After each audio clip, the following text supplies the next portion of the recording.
Good day, family. Welcome to Ozen Ozi Empowerment. Family, in 2023, I carried both life and death in my womb. My son was growing, kicking, alive and strong, but my daughter in the very same womb had stopped living. This was after I had gone through another miscarriage, which was before this. I remember thinking that God cannot take me through this again. This can be happening.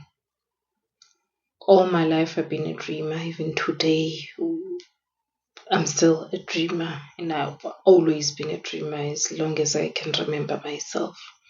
I remember during that season, I would have dreams where evil spirits were asking, how is she still pregnant? Because one child was still alive, and then the other one was already gone. It was still in my womb. I remember at some point, these evil spirits, they came again. They told me that I was gonna die. I remember in that dream I laughed in the face of the evil spirit and told the evil spirit that you don't give life. And because you don't give life, it means you have no power of taking life. You are not God. So unfortunately, you can't take my life and you can't give me life at the same time. Family, that season trained me. That is why today I'm not afraid of the spirit realm, because we are spirit after all. Before this flesh, we are spirit. But after I gave birth to this child who survived, that is when I went back again to reinforce who I was in the kingdom, because I needed that after that whole experience of carrying a dead child and a living child for 9 months. As much as I was strong, I needed to survive, to do whatever in that season. But after, I went back and reinforced it. So everything I taught you in the first 10 days, that's exactly what I did, in that season after that miscarriage, because I believe that was one of the worst miscarriages I've ever had, because I had to look at the kids both dead and alive. One is growing and then the other one is just not going anywhere. So I chose God. I told the enemy that I will not crawl back and go back to the enemy. Because I think the enemy thought that I was going to be fearful and retreat and go back to the enemy. But I made my stand and said, you cannot give a life, and I know you have no power anyway. So at the same time, the enemy tried another strategy. Now he said to me, your God who gives life is the one who's taking life. He's done it again, because that was not my first miscarriage. I remember, family, at that point, I still told the enemy that I will serve no foreign God. I will still serve the only true God. And that is when I asked, do we only accept what is good from God and reject what is painful? So today we are talking about what it is really. What does it mean when you choose to follow God? So today, family, it's our day 12 in our fasting. Our topic is when you choose to follow God. Our theme is when following Him is costly. Job asked the same question in Job 2:10 when he said, shall we accept good from God and not trouble? And that verse continues saying that Job did not curse God. That scripture does not say God causes evil, but it tells us that faith is not only proven when things are going well. Faith is revealed when things go wrong and you still need to remain in alignment. Jesus tells us in Luke 9:23, whoever wants to be my disciple must deny themselves and take up their cross daily and follow me. Daily, family. Notice that word, daily. Not only when God feels like, hey, God now is good to us, or He's gentle with us, or He's babysitting us like we would like to. Not only like when we see that our prayers are answered and they go and they come quickly is how we would like, but daily. Even when obedience is painful and confusing, daily, family. That is what the scripture is showing us. Because choosing God is not just a choosing, let's say, His blessings. It is choosing Him even when you don't understand the season. And this is where many people turn back. Because when obedience becomes costly, we start questioning whether God is still good. Is this really worth it? That's what we ask most of the time.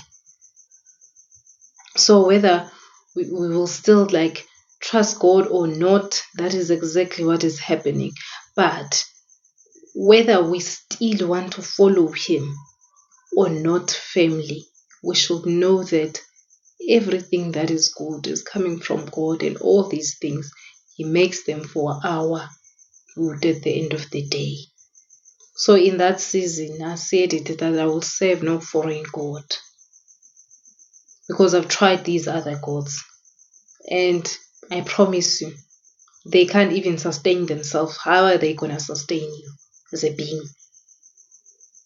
So Hebrews 12:11 tells us that no discipline is enjoyable while it's happening. It's painful. But afterwards, there will be peaceful harvest of right living for those who are trained in this way. Meaning, what feels like breaking is often training. That is why the enemy did not just want to attack my body, but he wanted even to attack my belief in God or about God. He wanted to distort how I saw God because of what I was going through that season. Because if he could convince me that God is an evil God, obviously I was going to turn against God. Then I will turn against my assignment. But I had already decided that I will serve no foreign God, because that made sense to me at that point, family. And family, when you make that decision, you become dangerous to the enemy's camp, because now you are not ruled by fear. You are ruled by conviction. That is why Isaiah 57 says, because the sovereign Lord helps me, I have set my face like flint, and I know I will not be ashamed. That means the decision is settled, not emotional, not seasonal, settled. That is law, family. That is law. The word of God is law. He is not a man that he should lie. And Paul says in Philippians 3:8, yes, everything else is worthless when compared with the infinite value of knowing Christ Jesus, my Lord. For his sake I have discarded everything else, counting it all as garbage, so that I could gain Christ. Not because loss is good. Loss is definitely not good. But because alignment is better and it's greater. And family, choosing God does not mean you won't feel pain. It means pain will not change your position. Choosing God does not mean you won't face attacks. It means attacks will not change your direction. You're still gonna get where God wants you to be. So in conclusion, family, let me explain this. When an engineer is working on a project and problems arise, they do not abandon the project. If materials fail, the engineer does not walk, let's say, away from the project. If timeline is affected, for an example, the engineer does not shut down the site and say, I'm giving up on this project. If risks appear, the engineer does not say, this project is cursed. No, the engineer sits down, reassesses. The engineer redesigns. The engineer strengthens the weak points. As I told you yesterday, what they do when they're bridging, they're building like the bridges. They reinforce to make sure that strengthening the weak points. An engineer will bring solutions and continue with the assignment, because problems do not mean the project is wrong. Problems mean the project is real. And family, your life, your calling are not different. Just because your journey with God encountered loss, pain, delays, and warfare does not mean the assignment is cancelled. It means adjustments are required, not abandonment. You don't abandon your post. I said it yesterday. If you have to fight, fight with the tools this side and fight again with whatever that you will need to use in whatever season you are in. So where here is what we don't follow God just for the fun of it. We follow God even when it is costly. We do not quit. We do not retreat at all times. We do not, let's say, rewrite our faith based on, let's say, one painful season in our lives, but we reassess. We reinforce our foundation. We strengthen our spiritual structure. And we continue with the assignment God gave us. Because you did not choose God only for easy, let's say, phases. You chose Him for the full journey. So stay in position. Stay aligned. Stay submitted. Not because it is comfortable, but because the project is still active. And heaven is not done with you yet. So we move forward knowing challenges do not cancel our callings. Delays do not deny our destiny. Loss does not remove the purpose God has for you. And just like a good engineer does not abandon the project when problems appear, we do not abandon God when following Him becomes too costly. We adjust, we rebuild, and we continue. Family, comment in the comment section. When did it become costly, like following God? Share our stories, like in what season was it? How is it like? How did you overcome?